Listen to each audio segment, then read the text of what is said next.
ನಮಸ್ತೆ ಕರ್ನಾಟಕ. ಆಲ್ಮೋಸ್ಟ್ ಎಲ್ಲರಿಗೂ ಗೊತ್ತಿರುತ್ತೆ, ಏನಂದ್ರೆ ನಮಗೆಲ್ಲ ಗೊತ್ತಾಗೋಯ್ತು. 13ನೇ ವಾರದಲ್ಲಿ ನಮ್ಮ ಗಿಲ್ಲಿ ಅವರು ಕ್ಯಾಪ್ಟನ್ ಆಗಿದ್ದಾರೆ. ಕಂಗ್ರಾಚುಲೇಷನ್. ಸೊ ತುಂಬಾ ಜನ ಕಾಯ್ತಾ ಕುಂತಿದ್ರು ನಮ್ಮ ಗಿಲ್ಲಿ ಅವರು ಕ್ಯಾಪ್ಟನ್ ಆಗ್ಬೇಕು ಅಂತ. ಸೊ ಫೈನಲಿ ನಮ್ಮ ಗಿಲ್ಲಿ ಅವರು ಕ್ಯಾಪ್ಟನ್ ಆಗಿದ್ದಾರೆ. ಹಾಗೆ ಬಂದಿರ್ತಕ್ಕಂಥ ಈ ಒಂದು ಫ್ಯಾಮಿಲಿ ವೀಕ್ ಅಲ್ಲಿ ಅವ್ರದ್ದೇ ಆದ ಒಂದು ಕನಸಿತ್ತು. ಅವರೇ ಅವ್ರ ಬಾಯಿಂದಾನೆ ಹೇಳಿದ್ದಾರೆ, ಏನಂದ್ರೆ ಗಿಲ್ಲಿ ಅವರು ಕ್ಯಾಪ್ಟನ್ ಆಗ್ಬೇಕು, ಯಾವ ರೀತಿಯಾಗಿ ಕ್ಯಾಪ್ಟನ್ಸಿನ ನಡ್ಸ್ಕೊಂಡು ಹೋಗ್ತಾರೆ ಅಂತ ಹೇಳ್ತಾ ಇದ್ರು. ಸೊ ಅವರಿಗೆ ವೋಟ್ ಮಾಡಿದ್ರು. ಹಾಗೆ ಫೈನಲ್ ಆಗಿ 13ನೇ ವಾರದಲ್ಲಿ ನಮ್ಮ ಗಿಲ್ಲಿ ಕ್ಯಾಪ್ಟನ್.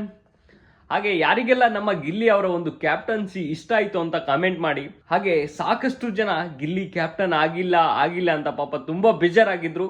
ಸೊ ಅವರಿಗೆಲ್ಲ ಗುಡ್ ನ್ಯೂಸ್, ಯಾಕೆಂದ್ರೆ ನಮ್ಮ ಗಿಲ್ಲಿ ಫೈನಲಿ ಕ್ಯಾಪ್ಟನ್ ಆಗಿದ್ದಾರೆ.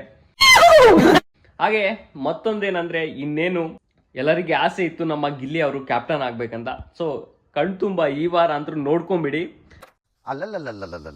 ಸೊ ಇನ್ನೊಂದೇನಂದ್ರೆ, ಫೈನಲಿ 2026ರಲ್ಲಿ ಬಿಗ್ ಬಾಸ್ ಕಪ್ನ ಗೆದ್ಕೊಂಡು ಬರ್ಬೇಕಂತ ಇದು ತುಂಬಾ ಜನರ ಆಸೆ ಇದೆ. ಸೊ ಇದೊಂದು ಕನಸು ಎಲ್ಲರದು ನೆನಸಾಗ್ಬೇಕಂತ ನಾನು ಅನ್ಕೊಂತೀನಿ. ಹಾಗೆ ನಮ್ಮ 2026ರಲ್ಲಿ ನಮ್ಮ ಗಿಲ್ಲಿ ಅವರು ಕಪ್ನ ಗೆದ್ಕೊಂಡ್ ಬರ್ಬೇಕು, ಇದು ತುಂಬಾ ಆಸೆ. ಹಾಗೆ ತುಂಬಾ ಜನ ಗಿಲ್ಲಿ ಅವರ ಅಪ್ಪ ಅಮ್ಮ ನೋಡಿರ್ಲಿಲ್ಲ. ಸೊ ಫೈನಲ್ ಆಗಿ ಅವ್ರು ಬಿಗ್ ಬಾಸ್ ಅಲ್ಲಿ ಅವರ ಅಪ್ಪ ಅಮ್ಮ ಬಂದಿದ್ರು. ಹಾಗೆ ಕಾವ್ಯ ಅವರ ಅಮ್ಮ ಮತ್ತೆ ತಮ್ಮ ಕೂಡ ಬಂದಿದ್ರು. ಸೊ ಅವರಿಂದ ಏನೋ ಪ್ರೋಮೋನ ಬಿಟ್ಟಿದ್ರು, ಕಾವ್ಯ ಮನೆಯವರಿಂದ ಏನೋ ಬಿಗ್ ಬಾಸ್ ನಿಯಮ ಉಲ್ಲಂಘನೆ ಅಂತ.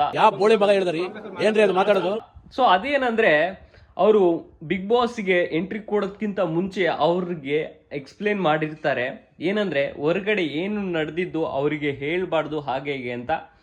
ಸೊ ಆದ್ರೂ ಕೂಡ ಅವ್ರ ತಮ್ಮ ಏನ್ ಮಾಡ್ತಾನೆ, ನೀವು ಚೆನ್ನಾಗಿ ಆಟ ಆಡ್ತಿದ್ದೀರಾ, ಚೆನ್ನಾಗಿ ಕಾಂಬಿನೇಷನ್ ಇದೆ ಹಾಗೆ ಹೀಗೆ ಅಂತ ಕಾವ್ಯ ಅವರಿಗೆ ಹೇಳ್ತಾನೆ.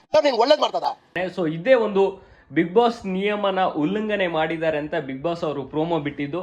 ಸೊ ಅದು ಬಿಟ್ರೆ ಏನಿಲ್ಲ, ದೊಡ್ಡದಾಗಿ ಉಲ್ಲಂಘನೆ ಮಾಡಿರೋದು. ಹಾಗೆ ತುಂಬಾ ಜನ ಹೇಳ್ತಾ ಇದ್ರು ವೋಟಿಂಗ್ ಏನೋ ಹಾಕಕ್ ಬರ್ತಿಲ್ಲ, ಓಪನ್ ಆಗ್ತಿಲ್ಲ ಅಂತ. ಇಲ್ಲೊಂದು ಸಮಸ್ಯೆ ಖಂಡಿತ ಇದೆ. ಸೊ ಅದನ್ನ ನಾನು ನೆಕ್ಸ್ಟ್ ವಿಡಿಯೋದಲ್ಲಿ ಅಪ್ಡೇಟ್ ಮಾಡ್ತೀನಿ. ಹಾಗೆ ವೋಟ್ ಮಾಡೋದು ಹೇಗಂತಾನು ಕೆಲವೊಂದು ಜನರಿಗೆ ಗೊತ್ತೇ ಇಲ್ಲ. ಹಾಗೆ ಯಾವ ರೀತಿ ವೋಟ್ ಮಾಡೋದಂತಾನು ನಾನು ನೆಕ್ಸ್ಟ್ ವಿಡಿಯೋದಲ್ಲಿ ಹೇಳಿಕೊಡ್ತೀನಿ. ಹಾಗೆ ನಮ್ಮ ಚಾನಲ್ನ ಯಾರ್ಯಾರು ಸಬ್ಸ್ಕ್ರೈಬ್ ಮಾಡಿಲ್ಲ ಆದಷ್ಟು ಬೇಗ ಸಬ್ಸ್ಕ್ರೈಬ್ ಮಾಡ್ಕೊಳ್ಳಿ. ಧನ್ಯವಾದಗಳು. ಅಷ್ಟೇ.